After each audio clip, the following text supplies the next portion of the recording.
Bapak Ibu sudah melakukan yang baik dari kemarin ya. Bahkan sebelum peristiwa pandemi Bapak Ibu sudah lakukan yang terbaik.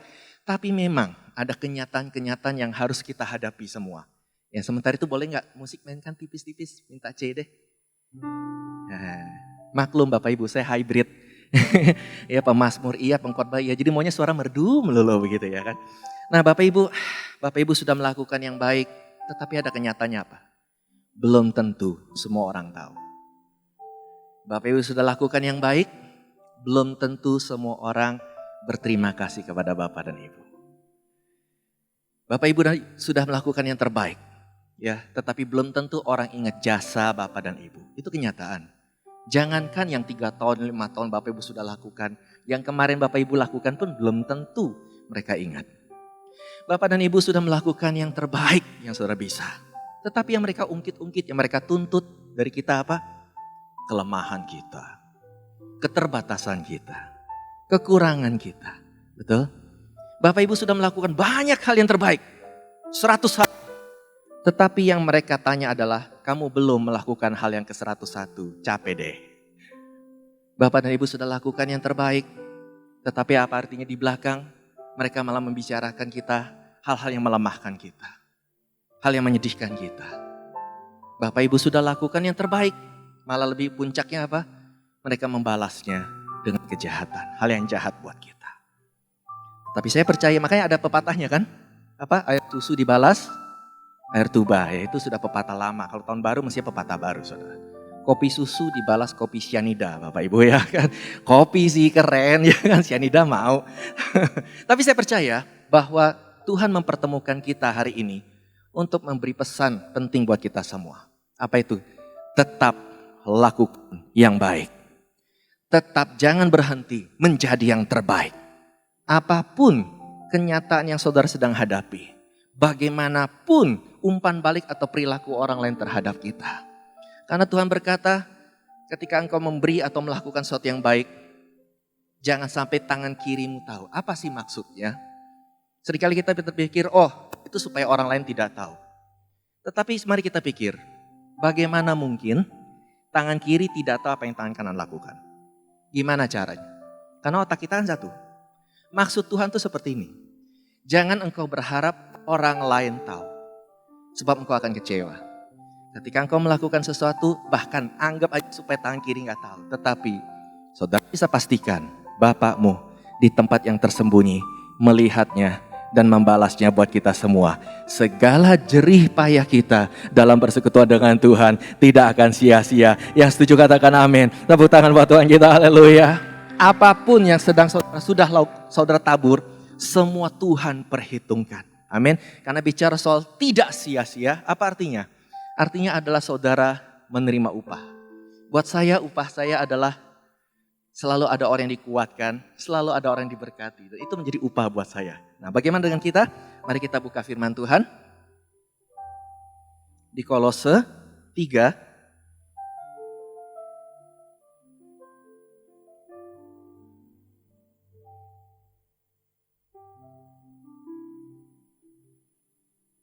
Di Kolose 3 ayat 22. Tapi saya mulai dari 23 aja, karena 22 itu bicara konteksnya adalah kita bekerja dengan sesama saudara kita. Ya, ini konteksnya adalah bukan soal pelayanan sebetulnya. Tetapi ini justru membuktikan poin saya bahwa apapun yang saudara lakukan, bahkan seakan-akan di luar gereja, bukan pelayanan, bukan di mimbar, tetap Tuhan perhitungkan. Mari kita lihat.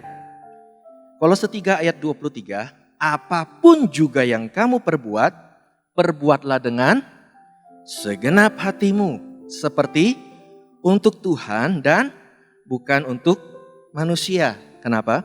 Karena kamu tahu, jangan sampai ada yang tidak tahu ya. Kamu tahu bahwa dari Tuhanlah kamu akan menerima bagian yang ditentukan bagimu sebagai upah. Kristus adalah Tuhan dan kamu hambanya. Amin. Nah, dikatakan di situ apapun juga yang kamu perbuat. Artinya apa? Kalau saudara perhatikan di Alkitab seluruh saksi iman punya profesi yang berbeda-beda. Tetapi Tuhan catat semua. Entah profesi itu gembala, entah profesi itu raja, entah profesi itu juru minuman. Bahkan profesi itu ada pemungut cukai. Ada profesi macam-macam di Alkitab. Tuhan catat semua. Ada pedagang, ya seperti Abraham pedagang. Ada peternak, seperti Yakub peternak. Ada yang sampai usianya berakhir tetap bekerja sama orang, tidak jadi pengusaha. Namanya Daniel. Selalu ya, dia bekerja terus. Tapi ada juga yang di politik, Perdana Menteri, Yusuf, sebagainya. Ternyata apapun juga yang kamu perbuat, Tuhan perhitungkan. Dunia boleh tidak perhitungkan, tetapi Tuhan perhitungkan. Nah, sekarang bagaimana supaya kita mendapatkan upah itu? Mungkin kita pikir, oh saya harus profesi begini, oh saya harus dunia akui, saya harus terlihat. Itu semua akan mengikuti. Tetapi yang Tuhan mau di tahun baru ini, mungkin saudara sedang berpikir, saya harus bagaimana ya Pak? Saya harus lakukan apa? Dan ini dia, apapun juga yang kamu perbuat, perbuatlah dengan segenap hatimu. Mari katakan segenap hati. Segenap hati. Karena itulah yang Tuhan minta dari kita. Apapun yang kau lakukan, jika kita melayani, layani dengan segenap hati. Jangan separuh hati, jangan terpaksa, jangan karena kebiasaan lama, emang saya nggak ada lain lagi, no choice. Tetapi perhatikan, sekalipun saudara dalam keadaan terpaksa, Natal kita baru lewat, mungkin saudara bilang, saya terpaksa melakukan ini Pak. Kenapa? Karena kalau nggak ada orang lakukan, ya nggak ada yang jalan, cuma saya yang lakukan. Betul, salah satunya adalah Daud. Daud sebenarnya tidak mau menghadapi Goliat. Kalau bisa yang lain dia nggak mau maju, tapi no choice. Dia maju. Ternyata arti no choice, tidak ada jalan lain atau terpaksa, tetap Daud lakukan dengan segenap hati. Dan akibatnya ternyata itu adalah jalan Tuhan untuk mengangkat Daud masuk istana. Di luar perkiraan Daud, di luar perkiraan Isai, di luar perkiraan saudara-saudaranya yang sebetulnya lebih dulu sudah ada di sana. Apa artinya? Saat ini saudara yang sedang merasa no choice, no choice. Kenapa Tuhan menempatkan saudara di dalam situasi seperti ini? Karena Tuhan sedang mempersiapkan kemenangan, keberhasilan, kesuksesan, apapun yang baik, upah yang tersedia justru buat kita dalam posisi itu yang perlu kita lakukan dengan segenap hati. Boleh tepuk tangan buat Tuhan kita, haleluya. Jadi ternyata kata terpaksa pun Tuhan perhatikan. Tuhan gak bilang gini, aduh Daud, kalau kamu gak terpaksa gak usah deh. No, Tuhan perhatikan. Yunus terpaksa ke Niniwe. Kalau bisa ke Tarsis, dia mau ke Tarsis saja, gak mau ke Niniwe. Nah, tetapi ketika walaupun dia terpaksa, Tuhan menghargai hasilnya. Dan Niniwe pun bertobat. Banyak orang berpikir gini, kalau saya tidak melakukan, nanti saya seperti Nabi Yunus. Lari dari panggilan ceritanya kan, nanti dimakan ikan besar. Tapi benarkah ikan besar itu Tuhan pakai untuk menghukum Yunus? Sebetulnya terbalik. Yang justru dianggap Yunus akan menolong dia menuju ke tempat yang dia ingin, justru itulah yang sebetulnya mencelakakan dia. Nelayan-nelayan yang membawa dia. Justru itulah yang akhirnya melemparkan Yunus ke laut. Tetapi ikan yang semestinya secara logika justru membinasakan Yunus, itu yang dipakai Tuhan untuk menolong Yunus kembali ke jalur panggilannya. Apa artinya? Mungkin saudara sedang kecewa karena orang-orang yang mestinya logikanya menolong saudara justru mencelakakan saudara, mengabaikan saudara, menganggap saudara tidak ada. Tetapi Tuhan bisa pakai hal-hal yang secara logika mestinya menghancurkan kita, mestinya malah menenggelamkan kita, justru Tuhan pakai untuk mengembalikan kita dalam jalur rencana Allah yang Tuhan sudah sediakan bagi saudara di tahun ini. Yang percaya katakan amin, dan tepuk tangan sekali lagi buat Tuhan untuk hal itu. Saya percaya nubuat demi nubuat sedang Tuhan genapi. Amin. Semua terpaksa, dan kisah Natal juga penuh dengan kisah yang terpaksa. Seorang Maria, ya karena masih agak lewat, mungkin saudara tidak menyangka dari sisi ini. Kita selalu merayakan Maria melahirkan di kandang. Seakan-akan itu sesuatu yang agung dan mulia. Dan yes, itu agung dan mulia. Tapi mari kita ke hati seorang Maria. Jika saudara menjadi Maria, anak pertama, akankah saudara bilang sama suami saudara, "Pak, ini kan anak pertama. Aku mau melahirkan di tempat yang spesial dong." "Oh, di mana, Ma?" "Di Swiss, di Jerman, Amerika, Bali." "Enggak, Pak, di kandang." Ada saudara? Seindah-indah kisah Natal tidak menginspirasi para wanita di tempat ini untuk mau melahirkan di kandang. Tetapi Maria pasti terpaksa melahirkan di tempat seperti itu. Namun keterpaksaan dia menghasilkan jalan bagi juru selamat. Keterpaksaan saudara, mungkin saudara terpaksa untuk seakan didorong pergi ke tempat saudara gak mau. Saudara terpaksa melakukan yang sebetulnya hati saudara gak mau. Tanpa saudara tahu itu justru menggenapi rencana Tuhan. Melalui saudara, saudara akan jadi berkat untuk keluargamu. Saudara akan jadi berkat di tempat saudara berada. Saudara akan jadi berkat buat gereja ini. Saudara akan jadi berkat dimanapun saudara ada. Yang siap menjadi berkat katakan amin. Tepuk tangan sekali lagi buat Tuhan kita, haleluya. Yang Tuhan minta cuma segenap hati. Banyak orang bertanya kepada saya, ujian penyembahan itu yang baik bagaimana? Karena saya bergerak di bidang saya. Selama saya lihat Daud, yang Daud lakukan sederhana. Orang boleh angkat tangan, boleh tidak. Orang boleh tepuk tangan, boleh tidak. Orang mau duduk, mau berdiri, atau mau sujud, boleh. Tapi lakukan segenap hati. Karena itulah kunci untuk mendapatkan upah dari Tuhan. Ketika Yosua dan Kaleb, apa yang membuat mereka bisa masuk ke tanah perjanjian? Karena mereka segenap hati. Bahkan tadinya mereka siap dilemparkan batu oleh bangsanya sendiri. Mereka gak bilang, aduh gak mau deh, trauma. Mendingan gak usah. Tapi Yosua dan Kaleb hanya satu yang dia pikirkan, segenap hati. Orang mau lakukan apa terhadap dia. Yang penting dia akan menjalankan perintah Tuhan. Dan siapa yang diberkati? Yosua dan Kaleb. Mungkin saudara sedang trauma saat ini. Merasa apa yang saudara lakukan bukan hanya tidak dihargai, tapi justru dipersalahkan. Saudara malah dihakimi. Saudara mungkin merasa saya dianggap gak berguna. Kesalahan sedikit saudara membuat saudara merasa gak ada artinya. Tapi percayalah, selama yang saudara lihat adalah janji Tuhan, tanah perjanjian Tuhan sudah sediakan buat saudara dengan segenap hati. Artinya tidak mau hatimu dilemahkan oleh siapapun. Tidak mau dilemahkan oleh perbuatan orang lain. Tidak mau dilemahkan oleh perkataan orang lain. Tidak mau dilemahkan oleh sikap orang lain. Saudara tetap fokus melihat Yesus, tanah perjanjian kita, maka janji upah pasti tersedia buat kita semua. Haleluya, tepuk tangan terakhir yang meriah buat Tuhan kita. Segenap hatimu. Tetapi ada juga pernyataan yang menarik dari Tuhan. Seperti untuk Tuhan dan bukan untuk manusia.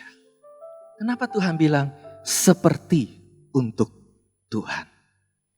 Karena Tuhan mengerti bahwa apapun yang engkau lakukan belum tentu semuanya untuk Tuhan. Mari kita jujur sama diri kita sendiri dan sama Tuhan. Kita bekerja untuk Tuhan apa buat kita? Ya kan? Oh ya, saya gak diperhatikan Tuhan, kenapa? Ya kan saya bisnis kan buat keluarga saya. Ini kan mata pencarian saya, ini profesi saya. Tapi ternyata Tuhan bilang gak apa-apa. Lakukan itu tapi seperti untuk Tuhan. Dan bukan untuk klienmu, bukan untuk bosmu, bukan untuk siapapun. Karena sekali lagi, belum tentu mereka bisa membuat engkau puas. Tetapi seperti untuk Tuhan. Karena walaupun bukan buat Tuhan, Tuhan bilang enggak apa-apa. Ketika aku melihat engkau segenap hati melakukannya, aku yang akan memberkati engkau. Amin. Tuhan selalu punya cara untuk meneguhkan saudara. Selama saudara lakukan seperti untuk Tuhan, maka Tuhan seperti, karena engkau melakukannya seperti untuk aku akan meneguhkan engkau. Banyak orang bertanya, Pak kok bisa ya 30 tahun melayani? Ya apa enggak pengen quit Pak? Oh sering, sering ingin quit ya. Makanya saya jarang bilang saya setia. Karena kalau ikutin kesetiaan saya, betul sih ada lagunya kan, berjuang, capek, gak bakal kuat. Tapi kita bersyukur, ya Bapak yang setia. Karena setiap kali kita mau mundur, ada aja cara Tuhan dorong kita maju. Betul Bapak Ibu? Setiap kita sudah teler tepar dan rasanya udahlah gak sanggup lagi kita terjatuh. Ada aja cara Tuhan angkat kita lagi. Akhirnya bertahan lagi loh sampai sekarang. Setiap kali kita merasa sudah finish, ada aja cara Tuhan untuk bilang no, masih to be continued. Lanjut loh sampai sekarang. Setiap kali kita merasa sudah buntu, tiba-tiba pintu terbuka. Saya pernah merasa seperti itu juga. Tetapi ada aja cara Tuhan menguatkan. Yang paling ingat yang berkesan di saya adalah kadang-kadang kita kan merasa, aduh, saya kalau terima upah Tuhan itu dari sampai ke sorga, kelamaan ya. Tapi ada satu yang menarik karena waktu itu Petrus pernah bertanya sama Tuhan Yesus. Ini jarang dibahas karena ini cukup, kalau saya bilang dari secara manusia ini kita bisa menghakimi nggak tahu diri loh. Ya karena dia tanya gini, Tuhan Yesus, kami sudah tinggalkan semua nih. Ya, saudara bayangkan ketika anak buah saudara nanya seperti ini sama saudara. Saya sudah tinggalkan semua, saya ikut Tuhan. Lalu apa keuntungannya buat kami? Waduh, Tuhan Yesus ditanya seperti itu. Bukannya dia berhak untuk bilang gini, Petrus, kamu ke surga pun udah kebagusan loh Petrus. Ya kan? Tapi enggak. Tuhan Yesus menjawab, kamu akan dapat upah ganti 100 kali lipat apa yang kamu tinggalkan. Apa artinya? Kita selalu punya Tuhan yang setia. Dia selalu mengerti keinginan saudara. Daud berkata bukan kebutuhan aja. Bergembiralah, maka Tuhan akan memenuhi apa yang jadi keinginan kita. Dia memahami keinginan pribadimu. Saudara pengen jalan-jalan, saudara pengen punya ini, punya rumah.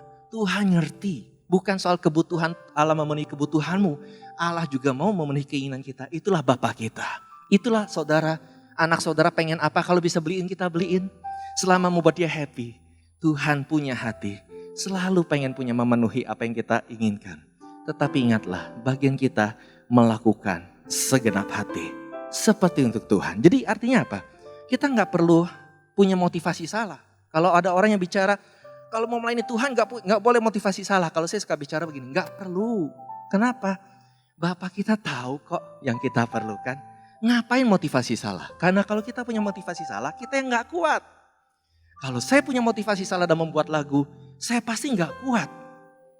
Ada halangan, pasti saya mundur. Ada kekecewaan, pasti saya mundur. Saudara pernah merasa itu? Kalau saudara sudah merasa itu, saudara tahu, saya nggak perlu lagi motivasi salah. Tuhan tahu kok yang saya pengen. Bagian saya hanya lakukan yang terbaik. Nah, misalnya ketika beberapa tahun yang lalu, saya pernah membuat lagu Jangan Lelah. Ternyata di pidato kenegaraan, waktu itu di Natal beberapa tahun yang lalu, dibacakan pidato begini, depannya begini. Sampai jadi judul berita, jangan lelah bekerja di ladang Tuhan. Karena beliau pidatonya begini, jangan lelah bekerja di ladang Tuhan. Wah, di TV kan, live. Waktu itu langsung WA saya masuk. Langsung pada bilang, cie. Ya kan, ya disebut-sebut nih ya lagunya ya. Wah, rasanya waktu itu saudara GR-nya luar biasa. Itu baru manusia yang sebut loh. Saudara bisa bayangkan? Ketika saudara sudah lakukan di dunia ini, mungkin tidak ada yang memuji saudara. Mungkin tidak ada yang memperhatikan saudara, walaupun itu sebenarnya nggak mungkin. Tapi anggap saja saudara tidak ada yang betul-betul menghargai kita. Tapi sampai di sorga, Tuhan sedang bilang, baik pekerjaanmu, hai hambaku yang baik dan setia. Waktu engkau melakukan ini nggak ada yang tahu, tapi aku melihatnya. Waktu engkau melakukan ini semua orang mencemoohmu, tapi aku memujimu saat ini. Saya percaya tidak ada sakit penyakit, tidak ada air mata di sorga, amin. Tapi pasti waktu itu kita nangis dan kita pingsan saudara. Kenapa? Kegeerannya pasti luar biasa. Sampai malaikat yang kipas-kipas, bangun, ini bukan mimpi, memang kamu ini dipuji. Sebab itu bagian kita yang saat ini sedang mendua hati. Bukan Tuhan tidak mau menerima keterpaksaanmu. Tuhan menghargai kok engkau melakukan. Tapi kalau kita mendua hati, firman Tuhan berkata kita gak dapat apa-apa. Karena kita selalu bingung langkah kita. Orang begini bilang salah. Begitu dihina. Begitu dikecewakan. Harus lakukan apa? Tapi kalau saudara, saya percaya Tuhan lagi kasih sesuatu yang saudara saat ini bimbang. Saudara sedang dikuatkan. Untuk lakukan sebagaimana yang Tuhan suruh saudara lakukan. Selama saudara tetap memegang, saudara pasti mendapatkan upah yang Tuhan sudah sediakan buat kita. Amin. Tepuk tangan buat Tuhan. Saya percaya banyak sedang dipulihkan. Di tahun baru ini sederhana, lakukan itu. Saudara gak perlu lakukan, harus perlu lakukan A, B, C. Yang penting hatimu kembali. Karena kenapa dikatakan? Karena engkau akan menerima bagian yang ditentukan bagimu sebagai upah. Sudah ditentukan upahmu Bapak Ibu. Tidak bakal hilang. Saudara kenapa gak segenap hati? Bekerja gak segenap hati. Melayani keluarga gak segenap hati karena merasa dirampas. Nama baik saudara dirampas, karya saudara dirampas, hak asasi saudara dirampas, gengsi saudara dirampas, diambil. No. Tuhan bilang kalau memang itu sudah Tuhan berikan buatmu. Mungkin harta juga ada yang sedang dirampas merasa rugi. Dan rasanya udahlah capek kalau begini caranya rugi. Saudara bisa merasa rugi, itu betul. Tapi ingatlah, kalau Tuhan sudah tetapkan itu jadi bagian kita, tidak ada seorang pun yang bisa mengambilnya. Amin. Ikhlaskan yang sudah hilang. Saat ini yuk ikhlaskan. Ketika Yakub mencoba mempertahankan bahkan merebut berkat yang didapat, dapat gak? Dia menipu Esau, kelihatannya dapat. Ya, diberkati Ishak. Oh, indah sekali. Tapi betulkah dia dapat? Dia kehilangan semuanya. Bahkan kehilangan relasi dengan Esau. Mestinya dia bisa menikmati hubungan dengan bapak ibunya lebih lama lagi. Tapi itu direnggut langsung darinya. Meskipun kelihatannya diberkati secara dunia, dia kehilangan segalanya. Tetapi justru ketika dia lari ke tempat Laban dan sudah berubah sikap hatinya. Ketika dia bertemu Tuhan di Betel. Seperti saudara sedang bertemu dan sedang dipulihkan oleh Tuhan saat ini. Berubah. Sekalipun Laban bolak-balik mengerjai dia, menipu dia. Tapi Yakub keluar dari Laban tidak dengan tangan hampa. Dia dapetin segalanya, bahkan hubungannya dengan Esau dipulihkan kembali dari Tuhan. Saudara boleh merasa dikerjai oleh dunia. Saudara boleh sedang merasa dikerjai oleh keadaan. Tetapi kalau saudara kembali pada hati, melakukan semua dengan segenap hati, seperti untuk Tuhan bukan manusia, maka berlipat ganda Tuhan pasti kembalikan haknya yang Tuhan sudah sediakan buat kita. Katakan amin, tepuk tangan buat Tuhan. Saya percaya, sambut dengan iman. Karena ada terobosan baru buatmu. Ada peluang baru, ada kemenangan baru, ada berkat baru. Caranya lepaskan yang lama. Dan yang terakhir adalah dikatakan, Kristus adalah Tuhan dan kamu adalah hambanya. Bukan berarti kita bukan siapa-siapa. Karena kalau kita bukan siapa-siapa, untuk apa Yesus datang ke dunia menyelamatkan kita? Saudara berarti berharga di mata Tuhan. Amin. Jangan izinkan penilaian dunia membuat saudara menyetujui apa kata mereka. Dunia berkata engkau gagal. Dunia berkata engkau sial. Dalam nama Tuhan Yesus kita tolak semua. Karena kita berharga di mata Tuhan. Kita orang yang berhasil. Kita orang yang beruntung. Amin Bapak Ibu. Tetapi maksudnya apa? Kita adalah anak. Cuma kadang-kadang sebagai anak ketika kita melayani orang lain, melayani customer kita, melayani nasabah kita, melayani jemaat kita. Kalau kita sebagai anak, seorang anak cenderung pengen diperhatikan. Betul? Cenderung pengen disayang. Cenderung pengen didahulukan. Yang Tuhan maksud adalah lupakan status itu. Rendah hati. Ketika engkau melayani orang, bagianmu adalah rendah hati aja lakukan. Nanti sisanya Tuhan yang adalah Tuhan, Dia akan membalasnya. Saudara mungkin merasa jalan sedang tertutup, pintu sedang tertutup. Percayalah itu cuma resource. Tuhan bisa memakai siapapun, memakai apapun untuk memberkati saudara. Karena Tuhan adalah source-nya, Tuannya, pemilik hartanya, pemilik berkatnya, pemilik masa depan saudara, pemilik kesehatan kita, pemilik semua yang kita butuhkan, kita inginkan. Tuhanlah pemiliknya. Yang lain cuma pengelola. Kalau pengelola atau resource-nya hilang, pengelola atau resource-nya tidak melakukan tugas yang baik, Tuhan bisa membuka resource-resource yang baru buat kita semua. Katakan amin. Tepuk tangan buat Tuhan, amin. Mungkin tapi saudara bilang, tapi saya sakit hati Pak. Dilupakan, yang saya lakukan tidak dihargai. Betul, ya karena saudara punya perasaan.